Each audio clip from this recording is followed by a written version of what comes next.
Я вже втомився від твоїх підозр. Я завжди старався підтримувати тебе, але стосунки не можуть починатись так.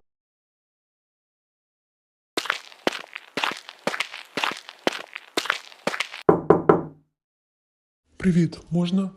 Я просто подумав, що після цього всього хотів би запитати, як ти. Денис, скажи, як зрозуміти, що людина вживає? Це ти зараз про Макара? Ти ж знаєш, я колись мав справу з такими людьми, які ховаються за усмішками. У них завжди все нормально, а потім з'являються якісь проблеми і неадекватна емоційна поведінка. Це схоже на нього, правда?